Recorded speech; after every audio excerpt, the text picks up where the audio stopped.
બોટાદના જે હળદળ મુકામે જે આંદોલન થયું અને એની અંદર પોલીસ ઉપર જે હુમલો થયો અને જે અફરાતફરી થઈ, એનો જે માહોલ થયો અને એનો જે નિર્દોષ લોકો જે ભોગ બન્યા, અને આ બધું જોતા મને પોતાને એવું લાગ્યું કે આના ઉપર આપણે પ્રતિક્રિયા આપવી પડશે, વિડીયો બનાવવો પડશે અને કંઈક કહેવું પડશે. મને જે સાચું લાગે, સારું લાગે એ હંમેશ માટે હું બોલતો રહું છું. આ મારો સ્વભાવ છે ભાઈ. વાગજે. એટલે રાજપૂત ઈશ્વરભાઈ, ધનજીભાઈ જય માતાજી, જય માતાજી. અનિલભાઈ રાજપૂત જય માતાજી. ના, રાજપૂત ઈશ્વરભાઈ કહી રહ્યા છે કે ધનજીભાઈ આટલા દિવસ ક્યાં ખો ગયા હતા. દેખો, દરેક વસ્તુનો સમય હોય, બરાબર? કોઈ ફરક પડતો નથી. બહુ બોલ્યા અને બહુ સહને કર્યું અને નીચલી નામદાર કોર્ટે 2 વર્ષની સજા પણ ફટકારી અને જેની અપીલ અત્યારે સેશન કોર્ટમાં કરી છે એની મુદતો ભરીએ છીએ. એટલે ક્રાંતિકારીઓને હંમેશા ભોગવવાનું હોય. આપણે કોઈ રાજનેતાના કે દીકરા નથી. એક મધ્યમ પરિવારના ઘરમાંથી આવતા એક વ્યક્તિ છીએ અને આપણે લડીએ છીએ. આપણે બેબાક બોલવાવાળા છીએ. આપણે કોઈ પાર્ટી, સંગઠન, ફલાણું ઢીકણું, કોઈ જ્ઞાતિ, જાતિ એનાથી કંઈ આપણે લેવા દેવા નથી. આપણે આપણા મનના રાજા. મને જે સાચું લાગે ને સારું લાગે હું બોલું છું. અને ક્યારે બોલવું, શું કરવું એ પણ હું મારા મનનો રાજા છું. જ્યાં મને ઊભું રહેવાનું લાગે ત્યાં હું ઊભો રહ્યો. મનુભાઈ નાઈ કહી રહ્યા છે જય કૃષ્ણ, જય ગોગા મહારાજ. નવા વર્ષના એડવાન્સમાં તમને પણ સાલ મુબારક. તમારા વગર ફેસબુકમાં મજા આવતી નથી, ડાભી અમારા લક્ષ્મણજી કહી રહ્યા છે. ના, એવું નથી.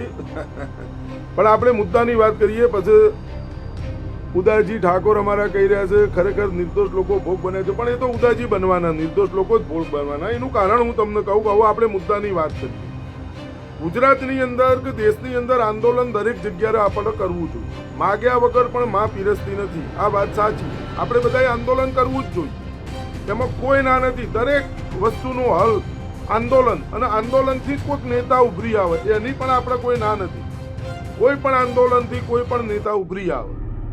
પણ આંદોલનનો પર્પઝ શું હોય, એનો ઉદ્દેશ શું હોય, એનું લક્ષ્ય શું હોય, એ કોણ કરી રહ્યું છે, શું કામ કરી રહ્યું છે, આ બધું આપણે બધાએ સમજવું પડશે. આંદોલન કરવું જ જોઈએ, એમાં કોઈ ના નહીં. પણ આંદોલનનો પર્પઝ શું, એનું મહત્વ શું હોય, એનું નેતૃત્વ કોણ કરી રહ્યું અને એ શું કામ કરી રહ્યો છે, એના પાછળ કોણ છે, એનું કોણ કરાવી રહ્યું છે, શું કામ કરાવી રહ્યું છે, આ બધું સમજવું પડે અને પછી આંદોલનની અંદર જોડાવાય. આવું હું તમને કહું તો તમે એમ કહેજો કે તમે આંદોલનમાં જોડાણ હતા પાટીદાર. 100%. પણ દૂધનો દાજેલો હોય ને છાશ ફૂંકીને પી, એમ અમે દૂધના દાજેલા છીએ. શું મળ્યું એ મહત્વનું નથી. લેવા શું ગયા હતા પાટીદાર આંદોલનની અંદર અને શું મળ્યું એ મહત્વનું. કેટલા લોકોનો ભોગ લેવાનો, કેટલા નિર્દોષ લોકો આજે પણ તમે જોઈ લો કે કોર્ટના ધક્કા ખાઈ રહ્યા છે. કોઈ એમને નથી. 9 દીકરાઓને બંદૂકની ગોળીઓ મારી અને મારી નાખવામાં. હવે જેના ગયા એના ગયા, પણ એમના ઘરે કોઈ જશે નહીં. જ્યાં સુધી એ માહોલ હતો ત્યાં સુધી બધું બરોબર હતું. પછી આખું આંદોલન ધીરે ધીરે ધીરે ધીરે ધીરે વાઇન્ડ અપ થઈ ગયું અને જ્યાંથી ઉત્પન્ન થયું, જેને કર્યું હતું ત્યાં જઈને બધા બેસી ગયા. એટલે આંદોલનની પૂર્ણાહુતિ થઈ ગઈ. વાત તમે સમજો. ગુજરાતની અંદર આંદોલન થવા, ગુજરાતની દેશમાં દરેક જગ્યાએ આંદોલન થવા જ, એમાં કોઈ મારો વિરોધ નહીં, કોઈ ના નહીં. જે બોટાદના હળદળમાં જે આંદોલન થયું એ આંદોલન કિસાન આંદોલનની વાત હતી, કિસાનોની વાત હતી. કડદો કડદો કડદો આ એક શબ્દ ચાલ્યો અને કડદાને લઈ અને લોકોનો રોષ ભભૂક્યો. જે છે બધા ભેગા થયા, ટોળું થયું, આ થયું, તે થયું, માહોલ ક્રિએટ થયો, આ બધું કર્યું. એનું નેતૃત્વ કોણ કરતા હતા? તો એ નેતૃત્વ કરવાવાળા વ્યક્તિઓ એક રાજુભાઈ કરપડા, ગોપાલભાઈ ઇટાલિયા, ઈશુદાનભાઈ ગઢવી, પછી પેલા પ્રવીણ રામ, આ બધા આમ આદમી પાર્ટીના લોકો નેતૃત્વ. આપણે સમજવાની વાત આ જ છે કે જ્યારે આઝાદી પછી સૌથી મોટું આંદોલન દેશની અંદર કિસાન આંદોલન, દિલ્હીની બોર્ડરો ઉપર કિસાન આંદોલન. એ વખતે દિલ્હીની અંદર આમ આદમી પાર્ટીની સરકાર અને આ બધા રાજુભાઈ કરપડા જન્મ્યા નતા કદાચ, એ નાના હજી 2-3 વર્ષના હજી રાજુભાઈ કરપડા. જ્યારે દિલ્હી આઝાદી પછી સૌથી મોટું જે આંદોલન થયું દેશની અંદર એ કિસાન આંદોલન થયું. ના ભૂતોના ભવિષ્યથી ક્યારે પણ નહીં થાય એવું એક આંદોલન થયું. એ આંદોલન વખતે આમ આદમીની પાર્ટીની સરકાર ગુજરાતમાં હતી અને ભાઈ દિલ્હીમાં હતી. અને એ વખતે ગુજરાતની અંદર આમ આદમી પાર્ટીનો કોઈ પાયો જ નતો નખાણો. કારણ ગોપાલ ઇટાલિયા તો નાના હતા એકદમ, 6 મહિના 8 મહિનાના હજી. રાજુ કરપડા 2-3 મહિનાના હજી. ઈશુદાન ગઢવી કદાચ એમને 1 મહિનો થયો છે જન્મનો. એના પછી પ્રવીણ રામનો કદાચ 2-3 દિવસ જન્મના થયા હજી. બધા નાના હતા બિચારા, એમને કોઈને ખબર નથી પડી. અને આમ આદમી પાર્ટી ગુજરાતમાં હતી એને. અને આ બધા નાના હતા એટલે આ બધા લોકો ગોપાલ ઇટાલિયા, રાજુ કરપડા, ઈશુદાન ગઢવી, આ પ્રવીણ રામ, આ બધા લોકો નાના હતા. 2 મહિનાના, 6 મહિનાના, 8 મહિનાના, 10 મહિનાના. એટલે એ લોકો દિલ્હી આંદોલન ચાલતું હતું ને એમાં ગયા નહીં. દિલ્હી એમની સરકાર હતી પણ એ નાના હતા એટલે એ લોકો ત્યાં ગયા નહીં, સમર્થન કરવા ત્યાં ન ગયા. આવડું મોટું આંદોલન આઝાદી પછીનું સૌથી મોટું આંદોલન ત્યાં આ લોકો ન ગયા. અને એમને આજે કિસાનોનો પ્રેમ ઉભરી આવ્યો કે કિસાન માટે કંઈક કરી દેવું પડશે, આમ કરવું પડશે, તેમ કરવું પડશે. એટલે બધા નાના આવું મોટા થયા. 35 વર્ષના થયા, 37 વર્ષના, 30 વર્ષના, 32 વર્ષના થયા.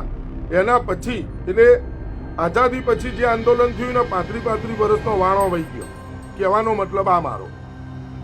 અને બિચારા મોટા થયા એટલે તમે જો આ ક્રાંતિકારીઓ, આ કિસાનોના મસીહાઓ, અને આજે તમે જોવો એમને કિસાનો ઉપર એટલો બધો પ્રેમ વરસી આવ્યો. દિલ્હી આંદોલન અહીંયાથી દિલ્હી જતા બિચારા નાના હતા, એમને કોણ લઈ જાય? એમને લઈ કોણ જાય? નાના ખોળામાં બેસાડીને જવું પડે. અને આ બનાવટીઓ હવે એમને કિસાનો ઉપર પ્રેમ ઉભરી આવ્યો. 85 લોકોના નામ આવ્યા, 85 લોકો ઉપર FRIઓ પાડી, ગંભીર ગુનાઓ એમના ઉપર લગાડવામાં આવ્યા. બરાબર. હવે એ લોકો કોર્ટના ચક્કર રહે છે અને ખાધ્યા છે અને એમનો આ બધું સમય નીકળી જશે.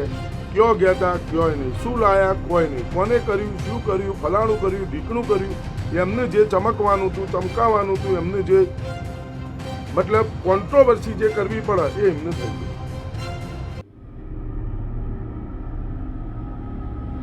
એટલે કોન્ટ્રોવર્સી જે હતી ને એ એમને જે કરવાની હતી ને, હંમેશા કોન્ટ્રોવર્સીમાં જ રહેવાનું, વિવાદમાં જ રહેવાનું. આપણું નામ ચાલુ રહેવું થાય. કોઈ પાર્ટીનું સંગઠન ગુજરાતમાં કશું નહીં, ખાલી વ્યક્તિગત મોટા હોય. અને આ વાત તમને જ્યારે સમજાશે ને એટલે તમને ખબર પડશે. પછી ધનજી પાટીદાર હારા નાખશે. અત્યાર સુધી અમે આંદોલનમાં એક વખત બોલ્યો તો હું 2018માં કે તમે ચેતી જોઈમાં તમારી બધોની ભલાઈ. એટલે ગાળોના 16 પાડે, હે તું ઓમ છે, ફલાણું છે, ઢીકણું છે, આ છે તે છે. ગોપાલ ઇટાલિયા નહીં, અત્યારે ગુજરાતમાં જેટલા પણ બોલ્યો ને સોશિયલ મીડિયાની અંદર એનાથી પણ હું વધારે બોલ્યો. છેલ્લી હદ સુધી હું બોલ્યો, લડ્યો, કોઈ આંદોલન નહીં કર્યું. મારાથી કોઈ વ્યક્તિનું નુકસાન નહીં થયું. ગુજરાતના સામાન્યમાં સામાન્ય વ્યક્તિને, નિર્દોષ વ્યક્તિને કોઈને મેં નુકસાન નથી કર્યું. હું મારા બલબૂતા ઉપર લડ્યો અને હું મારા બલબૂતા ઉપર મેં કોઈ રેલી નહીં કરી, કોઈ સભા નહીં કરી. મારી વાત સાચી હતી, મેં સોશિયલ મીડિયા ઉપર મૂકી છે.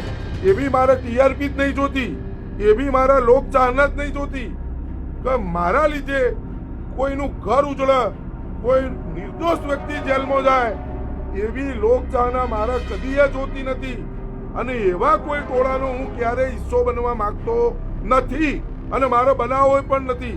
મારામાં એટલી તાકાત કે ગુજરાતમાં સાચું બોલી અને મારા નામ કેવી રીતે મારું ગુંજતું કરવું એટલી મારામાં તાકાત.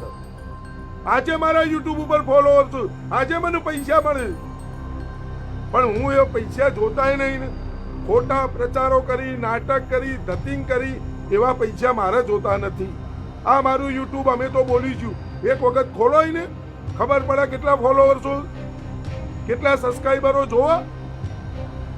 એવા ધંધાત્માર નહીં કરવા. આજે મારે અમે તો બોલીશું બોઈશ, મોનિટાઇઝેશન છે મારું, નહીં પૈસા જોતા. એવો ધતિંગ કરવો જ નહીં, એવી ટીઆરપી જ નહીં લેવી. મારો પરિવાર પકડીને બેહી રહેવું, મારા બેહી રહેવું, બીજોને ઓમી દેવાના. શું કામ ભાઈ? તમને આ બધો લોજિક સમજાય છે ને? જ્યારે ગોપુનો આ હરપડાનો આ બધો લોજિક જ્યારે તમને સમજાય છે ને, એટલે તમારા નીચે કોઈ નહીં હોય. ચલો આ મોદી આ સંતરાની વાત કરો, ચલો તો આ આમને બેસાડવા વાળું કોણ? કોના સામું આ લોકોએ આંદોલન કરી હતું? આમના હાકાએ અરવિંદ કેજરીવાલે, બાબા રામદેવ, સુબ્રમણ્યમ સ્વામી, કિરણ બેદી, આ બધા લોકોએ કોના સામું આંદોલન કર્યું હતું? કયું લોકપાલ બિલ? તો કોઈને કશું મળ્યું? બતાવો મને. દિલ્હીની અંદર 4 વાર 4 ટર્મ મુખ્યમંત્રી બન્યા અરવિંદ કેજરીવાલ, આજે હારી ગયા. અને લોકપાલ બિલનો સપનો શું થયું? કિસાન આંદોલન આઝાદી પછી સૌથી મોટું થયું. કોણ ગયું ભાઈ? અને ગુજરાતની અંદર એ કિસાનના નેતા રાકેશ ટિકેત આવે છે તો શંકરસિંહ વાઘેલા બાપુ એમને લઈને ફરે. એક મરદનો બચ્ચો કિસાન કોઈ બોલવા માટે, એમનું સમર્થન કરવા માટે, એમને સાથે લઈને ફરવા માટે, ગુજરાતના કિસાનોની સમસ્યાઓ જણાવવા માટે કોઈ તૈયાર નહીં. ગજબના માણસો. એટલે આ કરપડા, આ ગોપાલ ઇટાલિયા, આ બધા નાના હતા, 6 મહિનાના હતા. એમને ખબર નથી પડતી આ દેશમાં આવડું મોટું આંદોલન ચાલી રહ્યું અને ગુજરાતમાં એક અવાજ ઉપાડીએ, એક વાત કરીએ. આજે જ બોટાદના કિસાનોને તકલીફ પડવા માંડી 3 વર્ષ પછી. અને પંજાબની અંદર આમ આદમી પાર્ટીની સરકાર, હમણાં પૂર આવ્યું, લોકો પાયમાલ થઈ ગયા. આજે તમે જોઈ લો ત્યાં શું મળ્યું? શું મળ્યું તો? અને કિસાનોને જઈને પૂછ્યા, સોશિયલ મીડિયાની અંદર વિડીયો પૂછો કે સરકાર તરફથી તમને શું મળ્યું, સરકારે તમારી સાથે શું વ્યવહાર કર્યો, સરકારે તમને શું આપ્યું. જો કિસાનો છે સૌથી મોટા પંજાબના કિસાનો, અને એ કિસાનોને માગણીઓ જે રહી, શું સંપૂર્ણ સંતોષાઈ ગઈ? મોટો સવાલ આ છે. હું નથી કહેતો તમે આંદોલન ના કરો, હું કોઈ એમ નથી કહેતો ભાઈ આ ખોટા નથી, ભાજપ ખોટા જ છે, પણ તમે એમને સત્તામાં રાખવા માટે આવ્યા છો કે સત્તાથી દૂર કરવા માટે આવ્યા છો? પહેલું આ નક્કી કરવું પડશે અને જનતાને ટાઇટલ બતાવવું પડશે. વિસાવદરમાં જ્યારે ચૂંટણી હતી, પેટા ચૂંટણી, અને એ વખતે દારૂ પકડાણો. ચલો માની લો એ વખતે દારૂ પકડાણો, તો જુઓ તમે આ દારૂ, આ રાજુ હડપડા, આ ગોપુન, આ બધા વળગી પડેલા. હવે તમને વિસાવદરમાં કોઈ દારૂ પકડાય તમે મને કહેજો. એટલે વિસાવદરમાં દારૂ વેચાવાનો બંધ થઈ ગયો. વિસાવદરમાં દારૂ નહીં વેચાય. વિસાવદર વિધાનસભા મતક્ષેત્રની અંદર આવું ક્યારેય દારૂ નહીં વેચાય. દારૂ વેચાય છે, દારૂ લોકો પીછીએ, અને દારૂ રૂપી હપ્તા રૂપી આવક થતી રહે છે, પણ દારૂ પકડાશે ને કેમ? કારણ કે ત્યાં ગોપુ બેહી ગયો. ગોપુ ત્યાંનો ધારાસભ્ય, અને ગોપુ એ પકડ્યો તો હવે ગોપુ દારૂ નહીં પકડે. આ લોજિક મને કોઈ સમજાવી દે તો મારે સમજવું. આ લોજિક મને સમજાવી દો, મારે સમજવું. આ ગોપાલ એટલો તો નેનો હતો નહીં કે ત્યાંનો જઈએ કે અરે ચલો ત્યાંનો જઈએ કે અહીંયા કેમ આંદોલન ન કર્યું? પણ તમે લોજિકો સમજો, કોઈક મુદ્દો જો, કોન્ટ્રોવર્સી, વિવાદોમાં રહો. અને મેં તો હમણાં સાંભળ્યું કે એક અધિકારી, ગોપાલ એવું કહે કે એક અધિકારી અમારી સાથે એવો વ્યવહાર કરે. અરે ભાઈ તું હાઈકોર્ટનો વકીલ છે, આટલું ભણેલો ગણેલો છે, તને કાયદા કાનૂન ખબર છે, એવો કયો અધિકારીએ તારા અંગત દુર્વ્યવહાર કરે? અને તું એ અધિકારીને જવાબ આપ કાયદાકીય રીતે?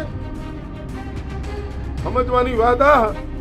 એટલે રાકેશભાઈ, તમે જે આ બધી અંદરથી લખો ને એ લખવાનું બંધ કરો. એ બધી અમને સમજણ પડે, પણ જનતા, તમારા જેવા લોકોને હું સમજાવવા માટે વિડીયો નહીં બનાવતો. મારે તો છેવાડે બેઠો એક વ્યક્તિ મારી વાત સમજશે ને કે ના ભાઈ આ વાત સાચી, એટલે મારો વિડીયો બનાવેલો સાકાર થઈ જશે.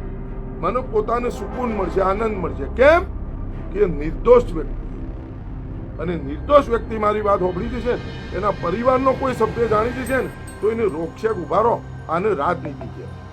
આ કોઈ કિસાનોના મસીહા નથી, આ રાજનીતિ. પોતાને ધારાસભ્ય બનાવે, પોતાનો જ વાત. તમને એક નાની વાત બીજી કરું, આ ગોપાલ કેટલો બનાવટી છે.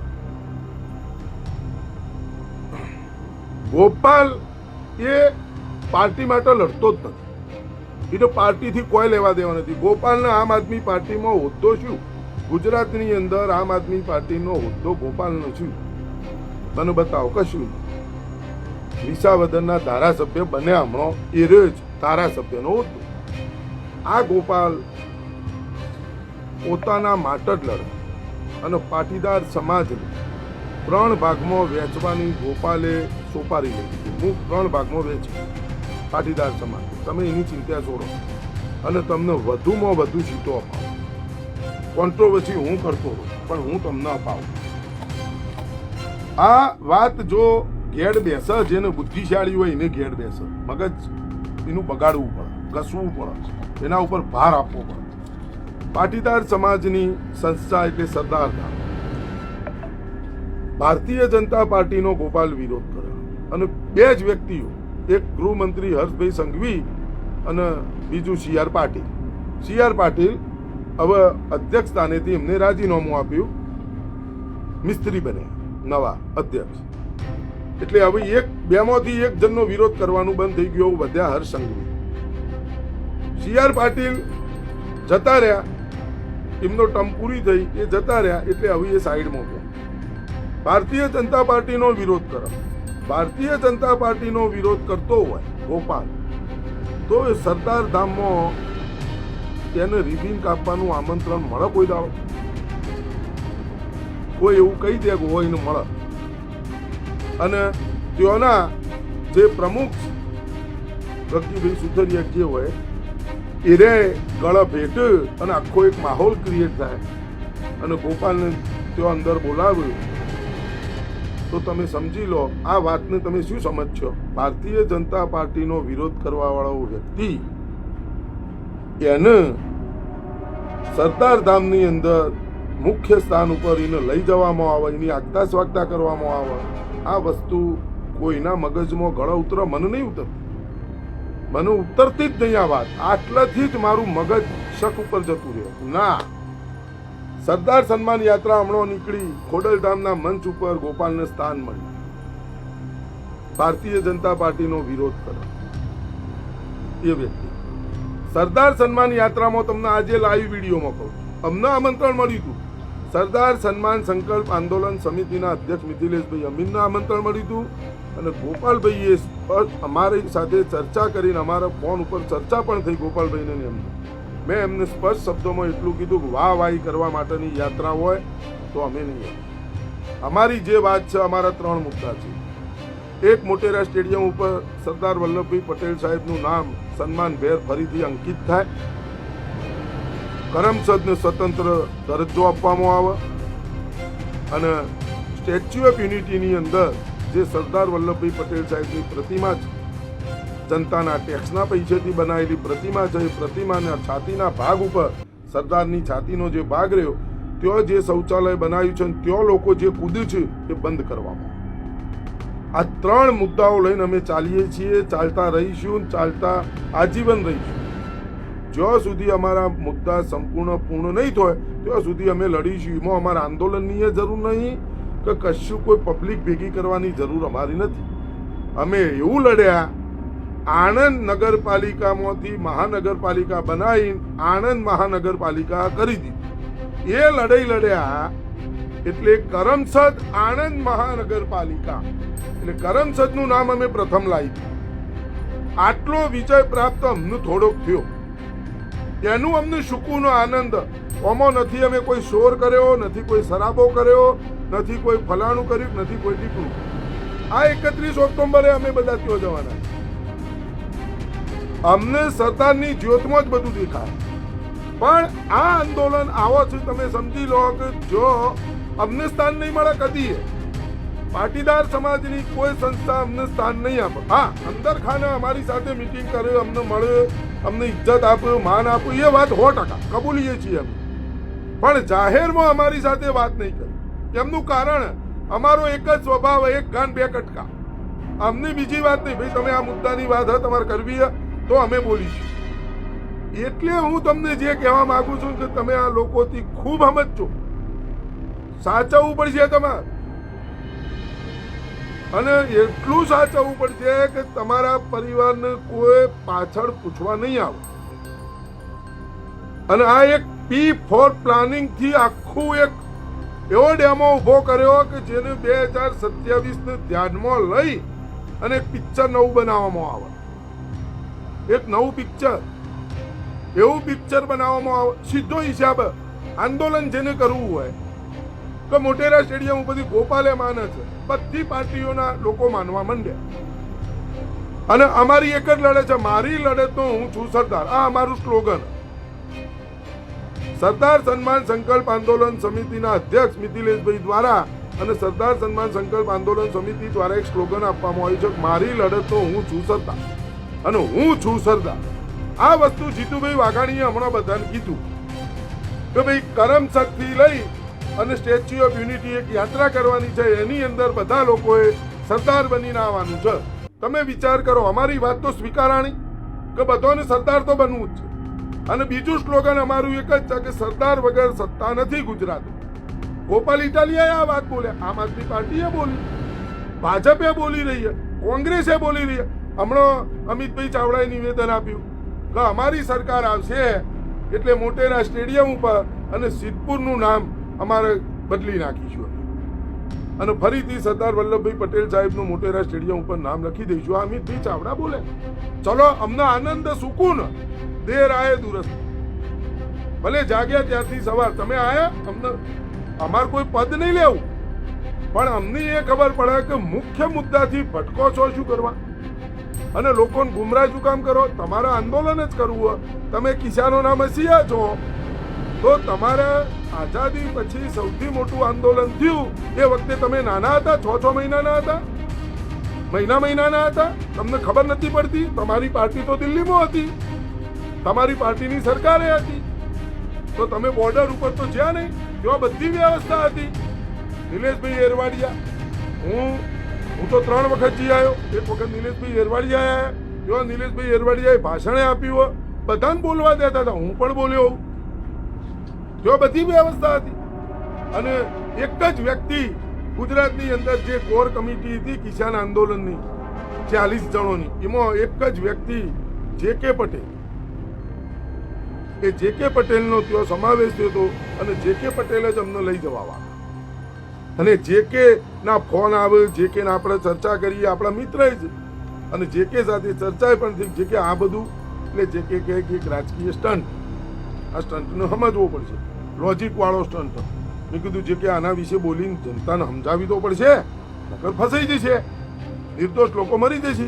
85 જણ જેને જે જવાનું થવાનું તે થઈ ગયું. હવે કોણ એમને છોડાવવા જે છે?